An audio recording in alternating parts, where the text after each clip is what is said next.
10 seconds. 10 seconds.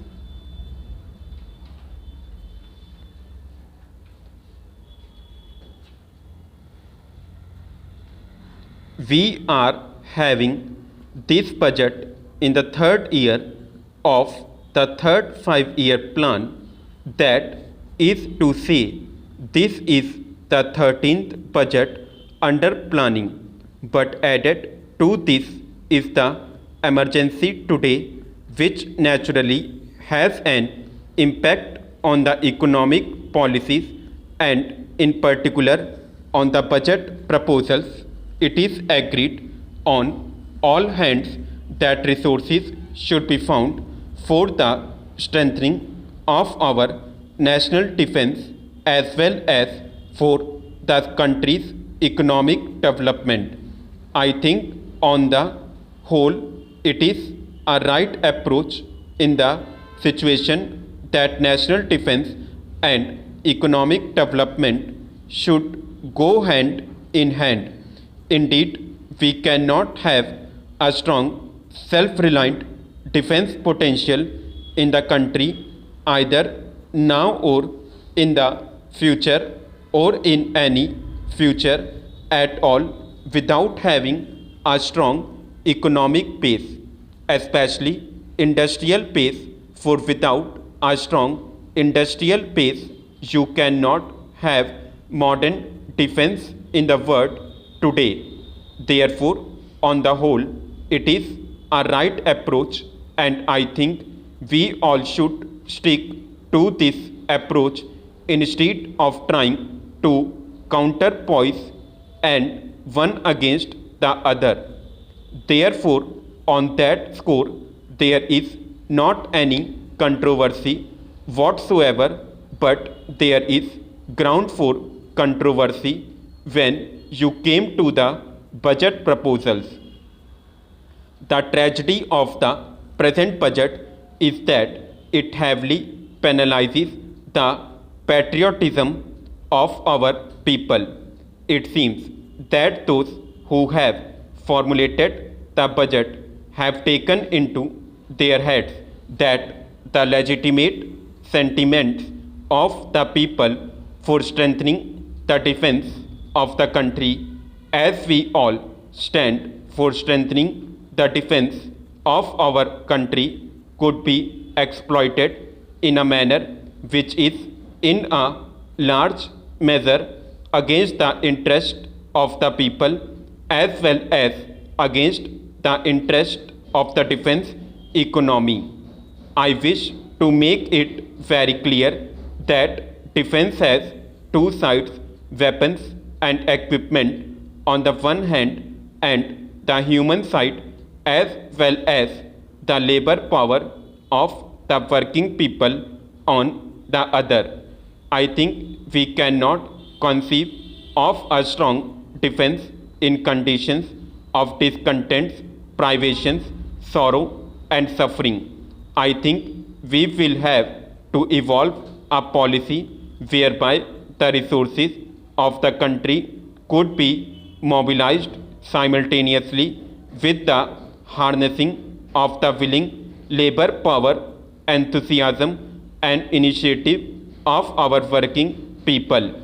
That is how we should approach the problem of defense in a democratic setup in conditions of military dictatorship, etc. They do not bother about the people.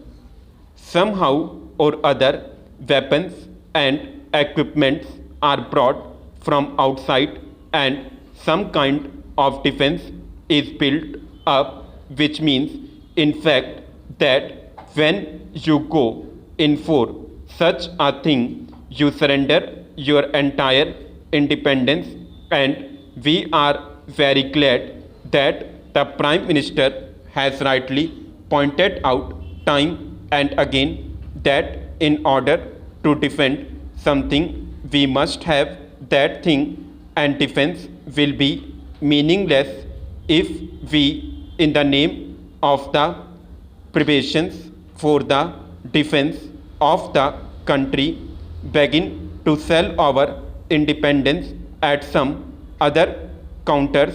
Such is not, fortunately, the policy of the government as we understand it, and such can never be the policy of the government. Therefore, there is national agreement on the question of defense and also on the question of economic development, although it has been raised by some people that in order to prepare the country for its defense, we must abandon some of our good objectives in the plan gradually and prune it. But by and large, the government, at least in theory, has not accepted it, and we would also like the government not to accept it in point of fact, because, as I said, no defense worthy of a great independent nation like ours can ever be built except on the foundation of a solid, growing, strong economy. Now, therefore, Madam Deputy Chairman, where does the controversy arise between ourselves and the government? The controversy arises on the question of finding resources, and the question to be asked today is how to set about the task of fulfilling the needs of the situation as a whole and the emergency in particular, and where to find and how to find the resources for the purpose. This is the point of departure as far as we and the government are concerned, and I should presently go into the question of pointing out to you that the government's approach and the line of action is certainly not one which was inescapable or unavoidable in the situation. It was possible for the government to raise the resources without going in for some of the harsh economic burdens which they have decided to impose upon the people. Let me come to the question of the compulsory deposit scheme. Here we have been supporting compulsory deposits. In fact, we have been urging upon the government to introduce some of such schemes as would enable them to tax the resources lying with the format princes, multi-millionaires, big businessmen, and other sections of the wealthy people. They have got plenty of accumulations.